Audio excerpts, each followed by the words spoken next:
नमस्कार, मैं शुभा। दिन भर की खबरों में सबसे पहले डालते नजर आज के मुख्य समाचारों पर।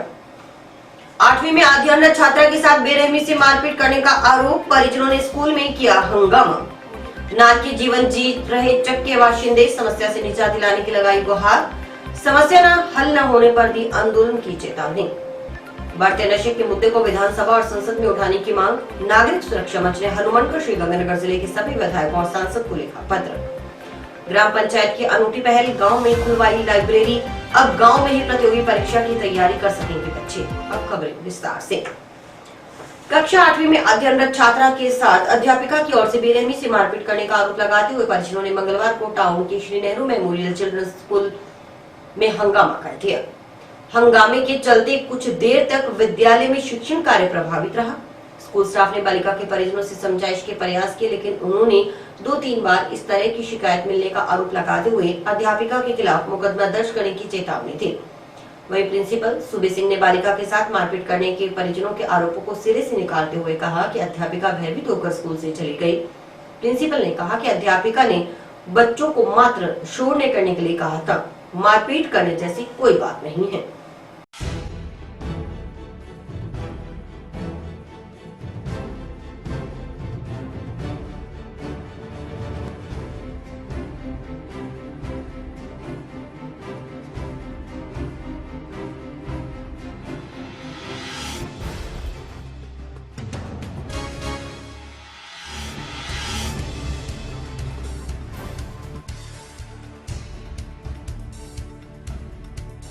कि लड़कियों का बाप नहीं है तो इसके पीछे कोई खड़ा नहीं है, इनके पीछे इसकी माँ खड़ी है और मैं हूँ इनके साथ। टेंशन लेने वाली बात मत सोचना, ये बात नहीं है, किसका कोई नहीं है। आज इस बच्ची के कर दिए, बाल पकड़ लिए, बाल पकड़ के बड़ी लड़की रोती रही है कि मेरी छोटी बहन को छोड़ दो। छोटी बहन को छोड़ा नहीं, इतना मारा, गाल पे निशान है, इसके होठ पे निशान है, इसको बुरी तरह मारा इस बच्चे को। और उसके बाद स्टाफ वाले पास में खड़े रहे, किसी ने नहीं छुड़ाया इसको। और उसको मारने पीटने के बाद बच्ची जब घर जाती है मुझे बुलाने के लिए, दोनों बेटी को मारने के लिए पहुंचे। एक सर बोला कि बच्चे को बुरी तरह मारा है इसको। उसके बाद ये लड़कियां घर पे रोती हुई जैसे ही आई है, उसके बाद ये स्टाफ वालों ने टीचर को स्कूल से भगा दिया या छुपा दिया। स्कूल के अंदर बच्चों को पढ़ाया जाता है, शिक्षा दी जाती है, बच्चों को संभाला जाता है, स्कूल के अंदर बच्चों की रिक्वेस्ट की जाती है, सब कुछ किया जाता है। यहाँ के टीचर ऐसे हैं कि बच्चों को गलत बोलना, गलत तमीज़ से बोलना नहीं है, ठीक है। ये दोनों मेरी भांजी हैं। 3-4 दिन पहले भी मैं स्कूल के अंदर आई थी, मैडम को मैं वार्निंग देके गई थी। मैंने कहा मैडम अगर बच्चों को मारा या बच्चों को पीटा तो फिर आप अपना ध्यान दे देना। मैडम कहती मेरा वीपी बढ़ता है। मैंने कहा मैडम अगर मेरा वीपी बढ़ गया फिर आप क्या करोगे।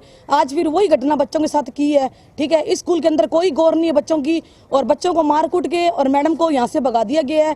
इसका बच्चों को अगर मारे है ना, इस बच्चों को पूरा से पूरी इन बच्चों की संभावना वो मैडम ही। अगर बच्चों को कुछ हो जाता है, इस बच्चे की मम्मी कुछ हो जाता है तो उसकी जिम्मेदार प्रिंसिपल और पूरा स्टाफ और ये स्कूल वाले सब और मैडम सब होंगी। बिल्कुल कानूनी कार्रवाई होगी। जब मात ही नहीं मानते तो इसका मतलब मैं पुलिस बुला लेता, फिर यही होता है जी। ये तरीका मतलब 10 क्लास में मैं ना कर रहा हूँ, क्लास में मत जाओ, ये क्लास में जा रहे हैं। मैंने कहा पेरेंट्स आ जाओ, क्या बात है, 3 पेरेंट्स आ जाओ।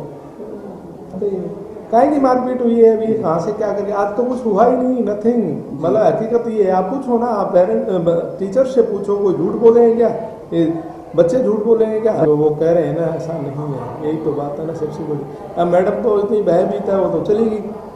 मालूम है मैडम इतनी अच्छी मैडम है, बढ़िया पढ़ाती है, इंग्लिश की मैडम है। हाथ से हाथ जोड़ो अभियान के तहत निकाली जा रही पदयात्रा मंगलवार को जंक्शन शहरी क्षेत्र के वार्ड 13 और 14 में पहुंची। इससे पहले कांग्रेस कार्यकर्ता, पदाधिकारी व जनप्रतिनिधि रेलवे लाइनों के नजदीक के किसान पार्क में एकत्रित हुए। यहां से प्रदेश कांग्रेस कमेटी सदस्य भूपेंद्र चौधरी के नेतृत्व में वार्ड 13 और 14 में डोर टू डोर जाकर प्रदेश की गहलोत सरकार की ओर से किए गए ऐतिहासिक फैसलों और जन कल्याणकारी योजनाओं के साथ केंद्र सरकार की विफलताओं के बारे में जानकारी दी गई। भूपेंद्र चौधरी ने कहा कि कांग्रेस पार्टी एकजुट है। इतने बड़े परिवार में छुटपुट बातें होती रहती हैं, लेकिन इन सब बातों को दरकिनार कर प्रदेश में कांग्रेस पार्टी पुनः सरकार बनाने में कामयाब होगी।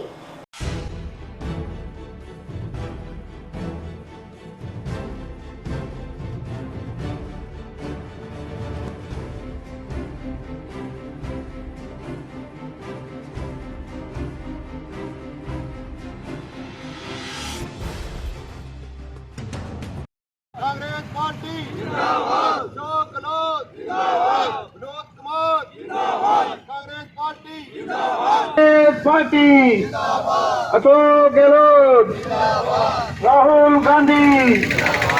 हाथ से हाथ जोड़ो अभियान जो कांग्रेस का एक महत्वाकांक्षी अभियान और राहुल गांधी जी की पद यात्रा के उपरांत सारे देश में जो शुरू हुआ है, उसके तहत आज हम वार्ड नंबर 13 और 14 के अंदर पद यात्रा करेंगे।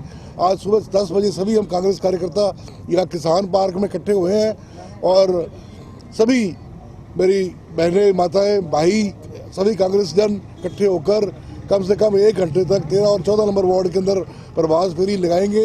लोगों को जो एक ऐतिहासिक जो फैसले किए हैं गहलोत सरकार ने इस कार्यकाल में, उसके बारे में बताएंगे और जिस तरह से लोग लाभान्वित हो रहे हैं, जो भारी जोश देखने में आ रहा है लोगों से, उससे हम बड़े उत्साहित हैं और हमें पूरी उम्मीद है कि हमें 5 वर्ष, इसके उपरांत 5 वर्ष और हमें एक काम करने का मौका मिलेगा और जो थोड़ी बहुत जो कमियां रह गई हैं उनको हम आगे अगले कार्यकाल में पूरा करेंगे। कहीं भी कोई भी लड़ाई नहीं है पार्टी में, पार्टी एकजुट है। और पॉलिटिक्स को क्या कहते हैं, controversy is another name of politics.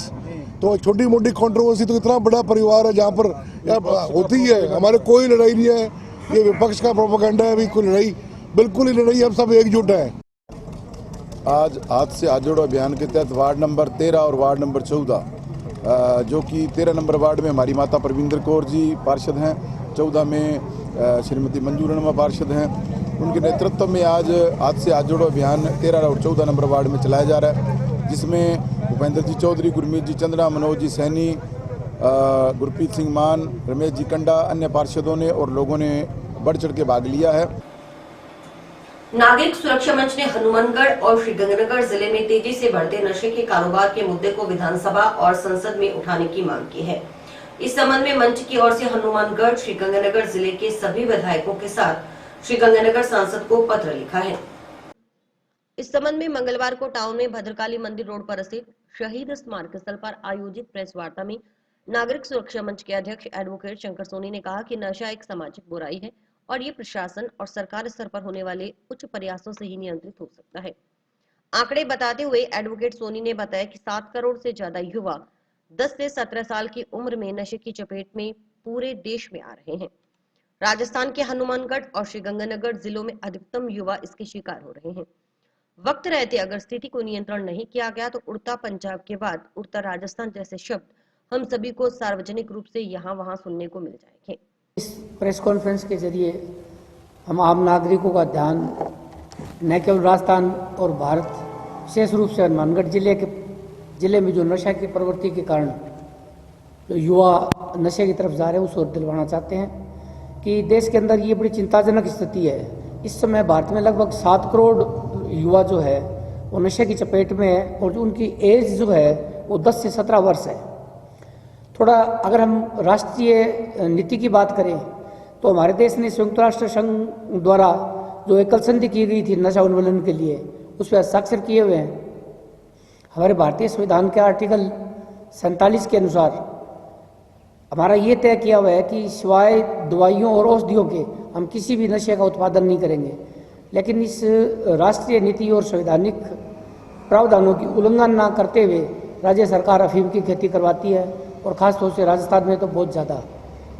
और रिसेंटली अभी NCOR की अपने अमित शाह के नेतृत्व में या अध्यक्षता में एक मीटिंग हुई थी जिसमें राजस्थान की तरफ से जो रिपोर्ट प्रस्तुत की गई उसमें ये बताया गया कि 493 जो केंद्र है वो चिन्हित किए हैं जहाँ पे नशा चल रहा है।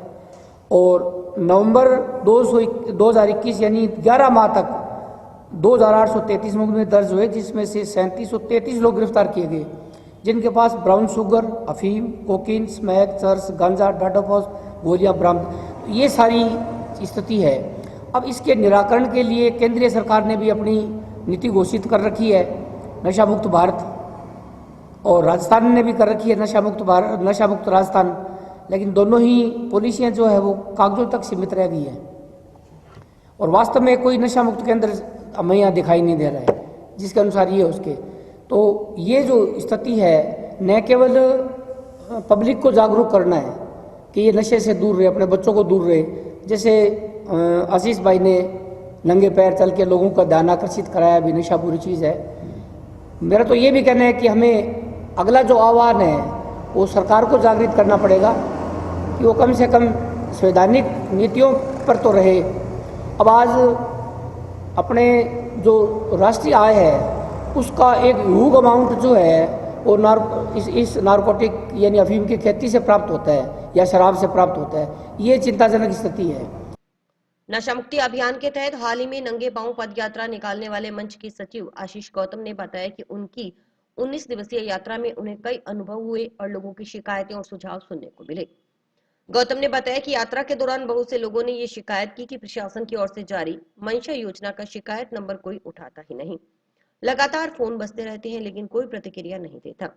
उन्होंने कहा कि इस विषय में प्रशासन को ध्यान देना चाहिए कि किस वजह से ये लापरवाही सामने आ रही है। गौतम ने आगे की योजना बताते हुए कहा कि नागरिक सुरक्षा मंच और दोनों जिलों के हजारों युवा चाहते हैं कि उनके विधायक और सांसद इस मामले को विधानसभा और संसद में मजबूत तरीके से उठाएं। जैसे आम जो नागरिक हैं वो इस मुद्दे को सड़क पर उठा सकते हैं और हमने उठाने का प्रयास भी किया, लोगों में जागरूकता ला रहे हैं, लेकिन जो हमारे जनप्रतिनिधि हैं वो इसको विधानसभा में उठा सकते हैं और संसद में उठा सकते हैं। तो हम हनुमानगढ़ गंगानगर जिले के 11 विधायकों को और यहाँ के सांसद महोदय को एक पत्र आज लिख रहे हैं यहाँ से कि ये पत्र है नागरिक सुरक्षा मंच की तरफ से, ये 2 पेज का है और इसके अंदर ये मांग है कि वो इस विधानसभा सत्र में जो कि अगले 19-20 तारीख तक चलेगा वो विधानसभा में उठाएं और सभी के सभी विधायक उठाएं, क्योंकि या तो अगर वो नहीं उठाते हैं तो इस बात में युवा उनकी तरफ बहुत उम्मीद से देख रहा है कि वो नशे के ऊपर इस मुद्दे को उठाएंगे। ग्राम पंचायत मक्कासर की ओर से अनूठी पहल करते हुए गांव में ही सार्वजनिक लाइब्रेरी खुलवाई गई है। लाइब्रेरी खुलने का ये फायदा होगा कि अब गांव के युवा गांव में ही प्रतियोगी परीक्षा की तैयारी कर सकेंगे। उन्हें शहर जाकर अपनी जेब ढीली कर लाइब्रेरी में पढ़ने की समस्या से निजात मिलेगी। इससे समय के साथ आर्थिक बचत भी होगी। लाइब्रेरी का नामकरण भी सावित्रीबाई फुले के नाम पर किया गया है। लाइब्रेरी का गांव के हर व्यक्ति की ओर से ग्राम पंचायत सरपंच बलदेव सिंह व ग्राम विकास अधिकारी नंद किशोर वर्मा के इस प्रयास की सराहना की जा रही है। देखिए रिपोर्टर प्रदीप पाल की खास रिपोर्ट। ग्रामीण पलविंदर सिंह ने कहा कि गांव में लाइब्रेरी खुलने से गांव के बच्चों को काफी कुछ सीखने को मिलेगा। प्रतियोगी परीक्षाओं की तैयारी करने वाले युवाओं को फायदा होगा। जो बच्चे गांव से दूर शहर जाते थे उनके लिए अब गांव में ही लाइब्रेरी की सुविधा उपलब्ध हो गई है। जो लाइब्रेरी मक्कासर में खोली गई है उसके लिए हम सेक्रेटरी साहब और सरपंच साहब के लिए धन्यवाद देते हैं। इस लाइब्रेरी से बच्चों को बहुत कुछ सीखने को मिलेगा। जो तैयारी कर रहे हैं उनको बहुत फ़ायदा मिलेगा और जो बच्चे बाज़ार जाते थे अब उनको बाज़ार जाने की ज़रूरत नहीं है, यहीं पर उनको रह के और तैयारी करनी होगी। बहुत ही बढ़िया है। ऐसे काम सरपंच साहब हमें उम्मीद है कि आगे और करते रहेंगे। पूर्व सरपंच सोहन सिंह ने कहा कि ग्राम पंचायत सरपंच बलदेव सिंह व ग्राम विकास अधिकारी नंद किशोर ने गांव में लाइब्रेरी खोलकर बच्चों के लिए बड़ा अच्छा कदम उठाया है। पहले गांव में प्राइवेट लाइब्रेरी थी, लेकिन जरूरतमंद परिवारों के बच्चे फीस देकर लाइब्रेरी का फायदा नहीं उठा पा रहे थे। अब गांव में सार्वजनिक लाइब्रेरी खुलने से गांव के जरूरतमंद परिवार के बच्चे भी इसका लाभ उठा सकेंगे। इसके अलावा गांव में खुलवाई गई जिम में भी गांव के युवा सुबह शाम पसीना बहा रहे हैं। इसके लिए उन्होंने ग्राम पंचायत का धन्यवाद किया। ग्राम पंचायत मक्कासर बलदेव सिंह जी, सेक्रेटरी नंद किशोर जी, इन्होंने बहुत बड़ा प्रयास किया है बच्चों के लिए। पहली बार हनुमानगढ़ जिले में, गंगानगर जिले में लाइब्रेरी सबसे बढ़िया बड़ी है। इसमें बच्चे बड़ी तरक्की करेंगे। हमारे गांव में प्राइवेट लाइब्रेरियां खुली है, उसमें 800-700 रुपया लेते हैं। इन्होंने कोई फीस नहीं रखी खास। तो हमारे सचिव जी जब के आए हैं काम की बहुत अच्छी पर बढ़ोतरी की है। तो हमारे तो ग्वाड़ को इन्होंने चंडीगढ़ बना दिया। तो हम तो इनका इंसान ग्राम पंचायत सचिव साहब का नहीं भूलेंगे। तो हमारे यहाँ वो जिम भी बनाई है। बड़े बच्चे सुबह और शाम बड़ा उसका कोर्स करते हैं, उसमें वर्जिश करते हैं। ग्राम विकास अधिकारी नंद किशोर वर्मा ने बताया कि ग्राम पंचायत की ओर से 15 वित्त आयोग मद से लाइब्रेरी का निर्माण करवाया गया है। इस पर करीब 7 लाख रुपए की लागत आई है। उन्होंने बताया कि ग्राम पंचायत मक्कासर से काफी संख्या में युवा प्रत्येक माह 700-800 रुपए अदा कर लाइब्रेरी में पढ़ने के लिए शहर जाते हैं। इसी बात को ध्यान में रखते हुए पंचायत की ओर से गांव में ही लाइब्रेरी बनाने का निर्णय लिया गया। इसे मूर्त रूप दे दिया गया है। 2 पारियों में 64 सीटें रखी गई हैं। रोजाना 128 बच्चे लाइब्रेरी में पढ़ सकेंगे। बच्चों की सुविधा के लिए इंटरनेट, वाईफाई सुविधा भी उपलब्ध करवाई गई है। सुरक्षा के लिए सीसीटीवी कैमरा लगाए गए हैं। बायोमेट्रिक हाजिरी लगेगी। बायोमेट्रिक हाजिरी लगते ही अभिभावक के पास भी मैसेज आएगा। लाइब्रेरी छोड़ते समय भी बायोमेट्रिक हाजिरी लगेगी। ग्राम पंचायत मक्कासर में पंचायत द्वारा 15वें वित्त आयोग मद से जो कि सेंट्रल सरकार प्रदान करती है, उसके अनुसार हमने एक लाइब्रेरी बनाई है, जिसमें क्या बच्चों को पढ़ाई के लिए सुगम, जैसे कि वो ज़िले के अंदर जाते हैं, दूर दूर जाते हैं, 700-800 रुपये फ़ीस अदा करते हैं और साइलेंट माहौल में पढ़ाई करते हैं। उसी को देखते हुए मक्कासर बहुत बड़ी ग्राम पंचायत है, यहाँ से बच्चे काफ़ी मात्रा में बाहर जाते हैं। बच्चियाँ हैं जो पढ़ने के लिए बाहर जाती है, उनकी समस्याओं को देखते हुए ग्राम पंचायत द्वारा एक लाइब्रेरी बनाने का निर्णय लिया गया था, जिसे हमने पूर्ण रूप दे दिया है। इसके अंतर्गत हमने 2 पारियों के अंदर 64 सीटें रखी है, जिससे कि लगभग 128 बच्चे इसका लाभ ले सकेंगे। बच्चों की सुविधा के लिए हमने इसमें नेट सिस्टम, वाईफाई सिस्टम भी रखा है और साथ में उनकी सुरक्षा के लिए हमने कैमरे भी लगाए हैं इसके अंदर। इसके साथ साथ ही हमने बायोमेट्रिक सिस्टम जो हाजिरी का रहेगा बच्चों का, जैसे बच्चा एंट्री होगा और अपनी उपस्थिति दर्ज करेगा, उनके माता पिता के पास भी उसका मैसेज जाएगा और बच्चों के जाने के बाद भी बायोमेट्रिक लगेगी, जिससे का मैसेज भी बच्चों के माता पिता के पास जाएगा, जिससे कि बच्चे के माता पिता भी अपने आप को सुरक्षित और बच्चों के भविष्य को भी सुरक्षित रखते हुए ज़्यादा से ज़्यादा मात्रा में यहाँ पे भेजेंगे। और इसकी कोई हमने किसी प्रकार की फ़ीस नहीं रखी है, केवल मात्र इसके मेंटेनेंस, उस खर्चे के लिए हमने 200 रुपये इसकी निर्धारित की है, जो कि एक बार में 3 महीने के लिए होगी। और गाँव वालों को भी इसमें हमें भरपूर सहयोग मिला है। अपने पति के हत्यारों को गिरफ्तार करने की गुहार लेकर परिजनों के साथ एसपी कार्यालय में एसपी के पास पहुंची एक महिला चक्कर खाकर गिर गई। तभी एक मीडियाकर्मी ने एसपी कार्यालय में पहले से मौजूद एक शख्स को आग्रह कर उस महिला को गाड़ी के जरिए सरकारी अस्पताल पहुंचाया। इससे महिला को समय पर इलाज मिलने से उसकी हालत और ज्यादा बिगड़ने से बच गई। टाउन निवासी साहिल ने बताया कि उसके भाई दीपक का भद्रकाली मंदिर में मर्डर हो गया था। इस मामले में आरोपियों के खिलाफ कार्रवाई करने की मांग को लेकर वे जिला पुलिस अधीक्षक कार्यालय में एसपी से मिलने आए हुए थे। इसी दौरान अचानक दौरा पड़ने से उसके छोटे भाई दीपक की पत्नी सिमरन की तबीयत खराब हो गई। तभी वहां मौजूद मीडियाकर्मी प्रदीप पाल ने एसपी कार्यालय में आए सपेरा वकील नाथ की गाड़ी के जरिए उसके भाई की पत्नी को जंक्शन की कैनाल कॉलोनी स्थित राजकीय चिकित्सालय में पहुंचाने में मदद की। उन्हें अस्पताल छोड़ने के बाद वकील नाथ वहां से चले गए। इसके लिए वे मीडिया कर्मियों व वकील नाथ के आभारी हैं। साहिल ने बताया कि उसके भाई की पत्नी की हालत ठीक है, उन्हें टाउन के जिला अस्पताल रेफर किया गया है। मैं वकील नाथ सपेरा हनुमानगढ़ से हूँ, सुरेशिया से, वार्ड नंबर 59 से। मैं एसपी ऑफिस कोई अपने काम से गया था, तो वहाँ हमने देखा तो कोई काफ़ी पुरुष और महिला आई हुई थी अपने कोई काम से। तो वहाँ देखा तो एक महिला बेहोश पड़ी थी। प्रदीप पत्रकार जी ने मुझे रोका कि नाजी 2 मिनट रुको और इसको हॉस्पिटल पहुँचाना। तो मैं तुरंत उनके कहने पे मैं लेकर गाड़ी में डालकर उनको लाया हॉस्पिटल, यहाँ छोड़ दिया। अभी डॉक्टरों ने उसकी तबीयत ठीक बता रही है। यहाँ पे छोटे भाई की घरवाली है, वो उसकी तबीयत खराब हो गई, उसको थोड़ा मतलब कि दौरा, जैसे कि दौरा वगैरह आ गया और उसको मैं यहाँ हॉस्पिटल लेके आया हूँ। जंक्शन गवर्नमेंट हॉस्पिटल में एक बाबा जी हैं जो उन्होंने मेरी मौके पे बहुत अच्छी मदद की। वो हमें गाड़ी में बिठा के लाए और वो चले गए यहाँ से, और मैं उनका धन्यवाद करना चाहता हूँ क्योंकि वो भी जल्दी में थे और चले गए और मैं इधर डॉक्टर जी के पास रुक गया। तो बाबा जी का धन्यवाद देना चाहूँगा। और जो काम बाबा जी ने किया है वो काम हर इंसान को सोच के करना चाहिए, अपना समझ के काम करना चाहिए। इमरजेंसी में हमारे पास में एक लेडीज़ को लाया गया है जो उनको एकदम चक्कर आ गया और कह रहे हैं कि जैसे मान लो जाड़े जुड़ गए, तो हो सकता है कि हल्की फुल्की कोई एकदम घबराहट की वजह से उनको कोई शौक में चले गए हैं, जिसकी वजह से उनका बीपी कम था। तो इसके लिए हमने उनका प्राइमरी ट्रीटमेंट तो कर दिया है, आगे फिर भी हमने उनको हायर सेंटर पर रेफर किया है। तो हाँ, स्थिति थोड़ी ख़राब हो सकती थी, बीपी लो था। अगर अभी हमने देख लिया अपनी बीपी, उसके लिए हमने ड्रिप भी स्टार्ट कर दिए। कई बार आदमी बीपी बहुत ज़्यादा लो हो जाता है तो उसकी जान पर भी बन सकती है। समय पर लिया, इसी वजह से आप उनको अब ठीक है, अब उनकी हालत में सुधार है। ग्राम पंचायत अमलपुर अथेड़ी के चकतेरा अचमच के बाशिंदे लंबे समय से गंदे पानी की निकासी का उचित प्रबंध न होने से बदबू भरे माहौल में जीने को मजबूर है। चक में गोपीराम बावरी के घर में सुरजन सिंह के नोहरे तक मुख्य सड़क है जो कच्ची है। इस गली में घरों से निकलने वाला गंदा पानी हर समय भरा रहता है। इससे आसपास के बाशिंदों का जीना दूभर हो गया है। ग्रामीणों की ओर से कलेक्टर सहित अन्य अधिकारियों से समस्या से निजात दिलाने की गुहार लगाई गई, लेकिन कोई सुनवाई नहीं हुई।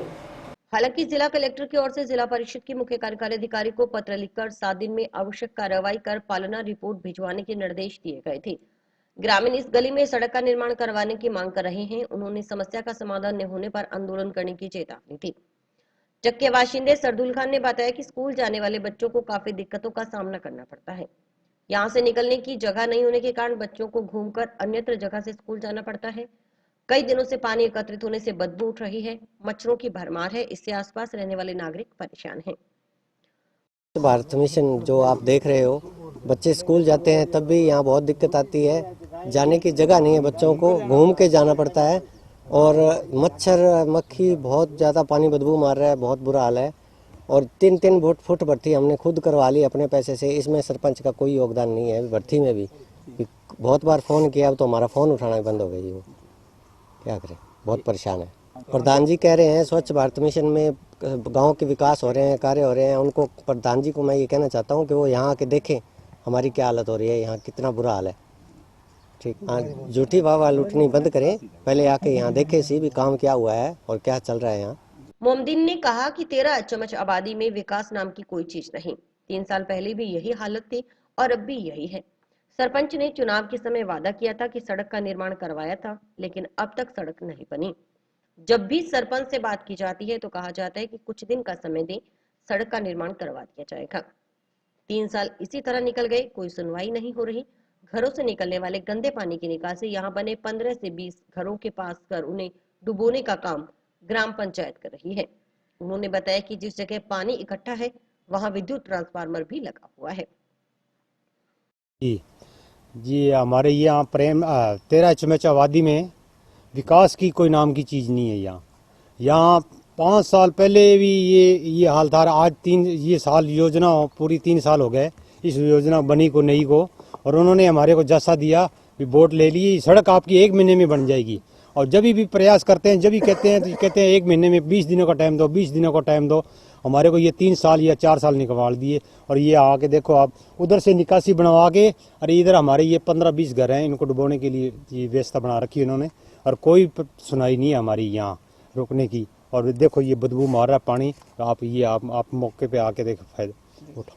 गाँव का गंदा पानी सब, ये गलियों का, मोहल्ले का सारा पानी इधर आ रहा है सब। और इधर डुबोने के लिए ये इन्होंने ये बना रखा है। देखो बहुत बुरी हालत है। ये वहाँ खम्भे भी लगे हुए हैं तो उन्होंने करंट भी आ रहा है। ये हमारा पशु पालन है, ये तो पशु बच्चे भी कभी भी नुकसान हो सकता है वहाँ, तो इसकी भी कोई भी सुनाई नहीं है। खम्भों के नीचे पानी खड़ा है और ट्रांसमीटर ऊपर लगा हुआ है और इसकी कोई सुनाई नहीं है हमारे पास। हमने बहुत प्रयास किया, वार्ड मेंबर को भी कहा, सरपंच को भी कहा, सबको क्या, ये कोई सुनाई नहीं कर रहा। एप्लीकेशन हमारी कलेक्टर के पास भी लगी हुई है, तो इस चीज़ की कोई सुनाई नहीं है हमारी। जी जरूर करेंगे जी, आंदोलन तो करेंगे। ये अब चुनाव का टाइम आ रहा है, ये कोई ना कोई आएंगे मांगने, तो वोट मांगने तो आते ही हैं जी। तो ये पहले ये हमारी इनको ये बात बताएंगे भी ये हमारा विकास निकालो और फिर कोई बात करेंगे। ग्राम पंचायत अमरपुरा थेड़ी सरपंच रोहित स्वामी के अनुसार घरों से निकलने वाले पानी की निकासी के लिए नाला मंजूर हुआ है। इसके लिए जिला प्रमुख की ओर से 10 लाख रुपए स्वीकृत किए गए हैं। इसकी प्रशासनिक स्वीकृति जारी हो चुकी है। वित्तीय स्वीकृति जारी होनी शेष है। वित्तीय स्वीकृति मिलते ही नाले का निर्माण कार्य शुरू करवा दिया जाएगा। उसके बाद समस्या दूर हो जाएगी। 13 HMH की जो सड़क है, पूरे गांव का पानी, पहले भी जो सड़कें बनी है और हमने इन 3 सालों के अंदर जो सड़कें बनाई है, जो नालियां बनाई है, जो विकास कार्य किए हैं, वो सारा पानी सड़क पे आ रहा है। निकासी के लिए हमने एक नाला मंजूर करवाया हुआ है। सरकारी काम है, कागजों में, इन चीज़ों में समय लगता है। मैं 3 सालों के अंदर 13 HMH के अंदर 2 करोड़ रुपए का काम करवाया है। इस सड़क के लिए हमने प्रमुख महोदय से 10 लाख रुपए स्वीकृत करवाए हैं, जिसकी प्रशासनिक स्वीकृति जारी हो चुकी है। वित्तीय स्वीकृति अभी जारी नहीं हुई है। हर कार्य के अंदर क्या है कि समय लगता है। जिला कलेक्टर रुक्मणी रियार ने कहा कि सड़क हादसों में जान गंवाने वाले परिवारों से पूछो कि उनका दर्द क्या है। वहीं हेलमेट की संजीदगी के बारे में बता सकते हैं। हेलमेट लगाओगे तो आपकी सुरक्षा होगी। ये बात उन्होंने बतौर मुख्य अतिथि मंगलवार को जंक्शन के शहीद भगत सिंह चौक पर आयोजित हेलमेट वितरण कार्यक्रम में कही। मनीष खड़गावत चैरिटेबल ट्रस्ट की ओर से इस कार्यक्रम का आयोजन किया गया। इस दौरान अतिथियों ने 50 जरूरतमंद दोपहिया वाहन चालकों को हेलमेट का वितरण किया।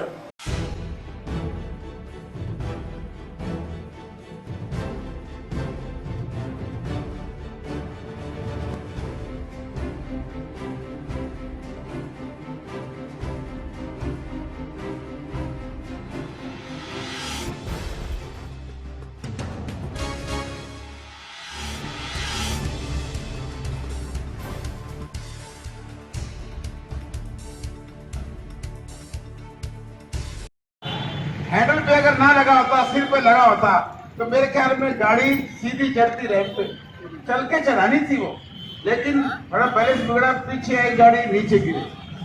अगर हेलमेट होता तो मोटरसाइकिल सीधा अंदर घर में जैसे रोज चढ़ता वैसे चढ़ता। घर से निकलती मम्मियां बोलती हैं, बेटा हेलमेट लगा लो, तो हम यहाँ कर रहे हैं। नहीं ले सकते। मेरे बेटे स्वर्गीय मनीष खड़गावत की चैरिटेबल ट्रस्ट की तरफ से, और अभी तो फिलहाल आज के दिन हम आपको सावधानी ये रखनी है, हेलमेट बांटेंगे और आगे 250 अभी आ रहे हैं, यहाँ अवेलेबल नहीं थे, 250 और आते ही हम ये भी बांट देंगे। हमारा ध्येय यही है कि जो लोग बिना हेलमेट के चलते हैं, आए दिन रोजाना एक्सीडेंट होते हैं, तो हम सोचते हैं अगर हम किसी की जिंदगी बचा सकेंगे, कई लोग हेलमेट नहीं खरीद सकते, उनके लिए हमने ये सहयोग के लिए ये किया है ताकि वो बचे तो उनका परिवार भी बचे। बस यही है कि हर आदमी जो भी है किसी भी तरह से हेलमेट लगाए, और किसी को और भी कोई जरूरत होगी तो हम आगे भी उसका सहयोग करते रहेंगे, और समय समय पर ये इस तरह के कैंप लगाते रहेंगे। और भी शहर में जो भी कोई सार्वजनिक कार्य है उसके लिए पहले से हम कर ही रहे हैं, और आगे भी हमारा ट्रस्ट है ये करेगा। नियमों की पालना में जो लोग दुपहिया वाहन चालक है, हेलमेट नहीं लगा रहे थे, जिनको आवश्यकता थी हेलमेट की, और क्योंकि एक्सीडेंट किसी से पूछ कर नहीं होता है, एक्सीडेंट से बचने का प्रयास करे हर आदमी। आज यहाँ यातायात यहाँ भगत सिंह चौक पर Manish charitable trust Hanumangarh junction के सौजन्य से यहाँ हेलमेट वितरण का प्रोग्राम किया गया, जिसमें जो दुपहिया वाहन चालक थे जिनको हेलमेट की आवश्यकता थी उनको हेलमेट वितरण किए गए हैं। मनीष चैरिटेबल ट्रस्ट का मुख्य उद्देश्य यही था कि एक आम आदमी की ज़िंदगी को, लाइफ को बचाया जा सके, क्योंकि एक्सीडेंट कम हो ताकि, और यहाँ हेलमेट वितरण किए गए हैं। और उनको बताया भी गया है कि लोगों को कि दोपहिया वाहन चलाते समय हेलमेट लगाकर चलें ताकि जीवन को बचाया जा सके। विभिन्न मांगों को लेकर चल रहा नौहर में वन कर्मियों का अनिश्चितकालीन धरना मंगलवार को दूसरे दिन भी जारी रहा। आंदोलन के तहत वन कर्मियों ने सद्बुद्धि यज्ञ किया। इसके अलावा अनिश्चितकालीन धरना देकर सरकार का ध्यान आकर्षित करने का किया जा रहा है। जानकारी के अनुसार संयुक्त संघर्ष समिति वन विभाग की ओर से 15 सूत्री मांग को लेकर पिछले 2 दिनों से पूरे प्रदेश भर में अनिश्चितकालीन धरना व कार्य बहिष्कार किया जा रहा है।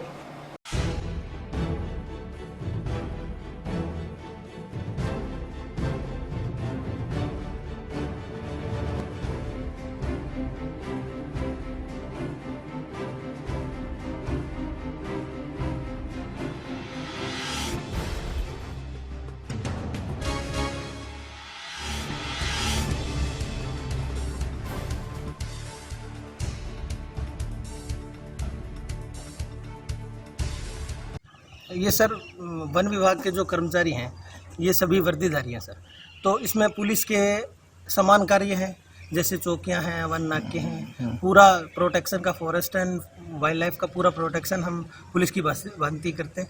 लेकिन इसमें हमारी वेतन विसंगति जो पिछले 30 साल से हम पुलिस और फॉरेस्ट पुलिस का एक गैप रह गया, जैसे पे ग्रेड में गैप रह गया, वैसे कांस्टेबल को 2400 दिया जा रहा है, हमें 2200 दिया जा रहा है। काम सेम है, समान काम के लिए समान वेतन, ये हाईकोर्ट का ये निर्णय है, उसमें कहा भी गया है। लेकिन 2200 और 2400 फिर आगे के जो पद हैं, जैसे हमारा असिस्टेंट फॉरेस्टर होता है, उनका हवलदार होता है, जैसे फॉरेस्टर है, उनमें से हम एक के पे ग्रेड जैसे 2400, 2800, 3600 और हम 2200 से स्टार्ट। जिला स्वच्छ भारत मिशन कार्यकारी परिषद की बैठक कलेक्टर रुक्मणी रियार की अध्यक्षता में कलेक्टर सभागार में मंगलवार को आयोजित की गई। रियार ने योजना के समस्त घटकों की प्रगति की समीक्षा व अवलोकन करते हुए निर्देश दिए कि वर्ष 2022-23 हेतु विभाग से आवंटित समस्त लक्ष्यों को निर्धारित समय अवधि में पूर्ण करवाया जाए। स्वच्छ भारत मिशन के तहत जिला स्तर पे कार्यकारी परिषद का गठन किया हुआ है, जिसमें जिला कलेक्टर महोदय इसके अध्यक्ष हैं और मैं इसमें सदस्य सचिव हूँ। इसकी इस जो कमेटी है कार्यकारी परिषद, इसकी साल में 4 बार बैठक होती है, जिसमें स्वच्छ भारत से जो भी निर्णय लेने होते हैं, राज्य सरकार के, भारत सरकार के आदेशों की पालना कराई जानी होती है, उसके संबंध में इसमें निर्णय लिए जाते हैं। तो स्वच्छ भारत मिशन की ज़िले में जो प्रगति है उसका भी रिव्यू किया गया है और इसके साथ साथ ज़िले में 30 नए गांव हमने और चिन्हित किए हैं, जिनमें हमने आज DPR अप्रूवल की है। तो उसमें उन 30 गांवों में 31 मार्च तक हम स्वच्छ भारत मिशन के कार्यों को टेकअप करेंगे और ठोस और तरल कचरा प्रबंधन, जिस तरह से शहरी क्षेत्र में सफाई व्यवस्था की हुई है, उसी तरह से गांवों में हमारी जो आबादियां बसी हुई हैं उनमें निरंतर स्वच्छता का प्रबंधन नहीं है, उसके लिए काम करेंगे। और इसी के साथ समाचार समाप्त हुए। रोजाना देखते रहिए समाचार। नमस्कार।